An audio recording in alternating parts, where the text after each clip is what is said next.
Karthigai Deepam serial October 14 நாளைக்கான எபிசோடில் என்ன நடக்கலாம் அப்படிங்கிறத ரிவ்யூவாக பார்க்கலாங்க.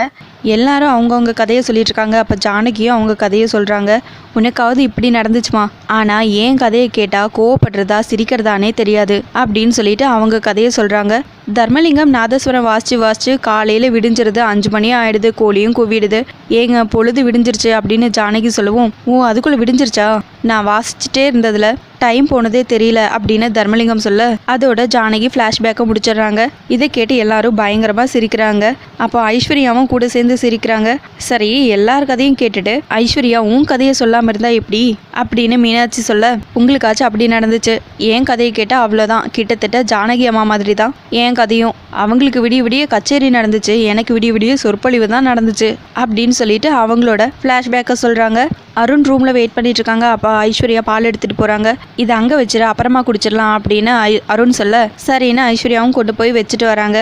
என்ன காலில் விழுகணுமா அப்படின்னு சொல்லி கேட்க, சேச்சா அதெல்லாம் ஒன்றும் வேணாங்கிறாங்க அருண், நீங்கள் சொன்னாலும் நான் அதை பண்ண மாட்டேன் அப்படின்னு ஐஸ்வர்யா சொல்ல, இப்படிப்பட்ட பொண்ணுங்களை தான் எனக்கு ரொம்ப பிடிக்கும் அப்படிங்கிறாங்க அருண். சரி, நம்ம வாழ்க்கையை பற்றி பேசலாம். இவ்வளோ நாள் நீ உன் 2 கண்ணால் வேற ஒரு காட்சியை பார்த்துருப்ப, நான் என்னோட 2 கண்ணால் வேற ஒரு காட்சியை பார்த்துருப்பேன். இனிமேல் நம்ம 2 பேரும் சேர்ந்து 4 கண்ணையும் சேர்த்து ஒரே காட்சியை பார்க்கணும். அது எப்படின்னா அப்படின்னு சொல்லிட்டு அவர் பாட்டுக்கு பேச ஆரம்பிக்கிறாரு.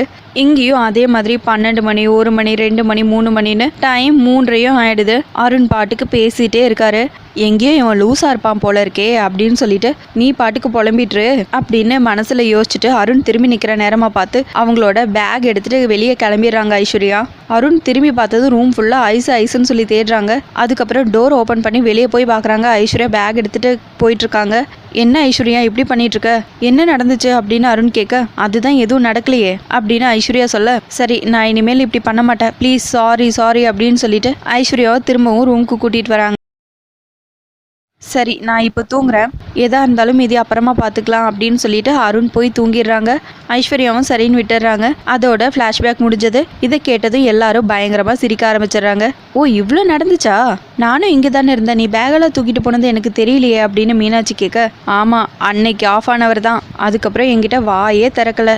இப்போவும் அதே மாதிரி தான், வெளியே என்ன பேசினாலும் ரூமுக்கு போயிட்டு அவர் எதுவுமே பேச மாட்டார். அப்படி ஏதாவது பேசிட்டா நான் பேகை தூக்கிட்டு கிளம்பிடுவேன்னு அவருக்கு பயம் அப்படின்னு ஐஸ்வர்யா சொல்லிட்டு அவங்க சிரிச்சிட்டு இருக்காங்க. கரெக்டாக அந்த நேரத்தில் கார்த்தியோட அப்பா வராங்க. இவங்க எல்லாம் சிரிச்சிட்டு இருக்கிறத பார்த்துட்டு, ஓ லேடிஸ் அரட்டையா அப்படின்னு கேட்க, ஆமாம் மாமா சும்மா தான் அப்படியே பேசிகிட்டு இருந்தோம் அப்படின்னு மீனாட்சி சொல்ல, ஒன்றும் இல்லைம்மா என் கண்ணாடியை காணோன்னு வந்தேன் அப்படின்னு கார்த்தியோட அப்பா சொல்லவும், இதோ மாமா நான் எடுத்து தரேன் அப்படின்னு சொல்லிட்டு மீனாட்சி போய் எடுத்து தராங்க. அதுக்கப்புறம் நம்ம கதையை பேசியாச்சு, இப்போது அத்தை மாமா ஃபர்ஸ்ட் நைட் எப்படி நடந்திருக்கும் அப்படின்னு மீனாட்சி கேட்க, நீங்களே உங்கள் ஸ்டைலில் சொல்லுங்கங்கிறாங்க மைத்திலி.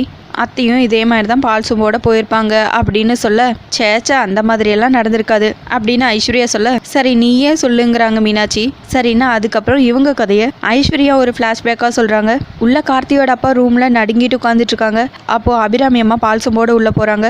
பாலை பெட் மேலே வச்சுட்டு ஆசீர்வாதம் வாங்கணும் அப்படின்னு சொல்ல, கார்த்தியோட அப்பா டக்குன்னு அபிராமி அம்மா காலில் விழுறாங்க. நீங்கள் இல்லை நான் தான் ஆசீர்வாதம் வாங்கணும் அப்படின்னு சொல்லிட்டு அபிராமி அம்மா கார்த்தியோட அப்பா காலில் விழுந்து ஆசீர்வாதம் வாங்குறாங்க.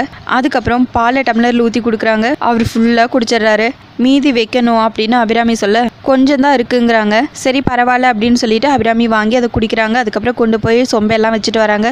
பெட்டில் உட்காடுறாங்க. என்ன இப்படியே நிற்கிறதா உத்தேசமா அப்படின்னு சொல்லி கேட்க, எதுவுமே பேச முடியாமல் அப்படியே நடுங்கிட்டே நிற்கிறாரு கார்த்தியோட அப்பா. அதுக்கப்புறம் பெட்டில் உட்கார சொல்லி கண்ணை காட்டுறாங்க அபிராமியம்மா. சரின்னு பயந்துக்கிட்டே அப்படியே உட்காடுறாங்க.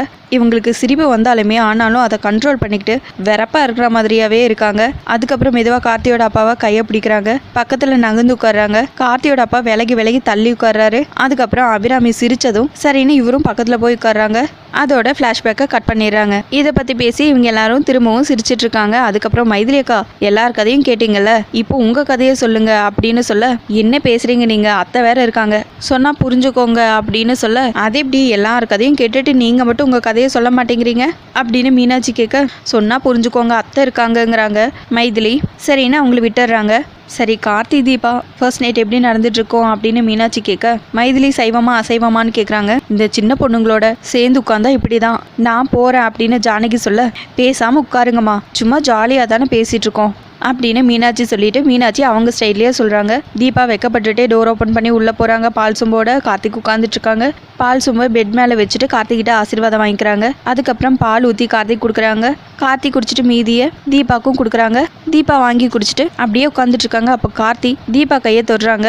தீபா வெக்கப்பட்டு அப்படியே எந்திரிச்சு ஓட போகிறாங்க. அதுக்குள்ளே கையை பிடிச்சி தீபாவை இழுத்து அப்படியே ஹக் பண்ணிக்கிறாங்க. அதோட எபிசோடு முடிச்சிருக்காங்க. உங்களுக்கு இந்த வீடியோ பிடிச்சிருந்தா லைக் அண்ட் சப்ஸ்கிரைப் பண்ணி நம்ம சேனல் சப்போர்ட் பண்ணுங்கள். தேங்க்யூ.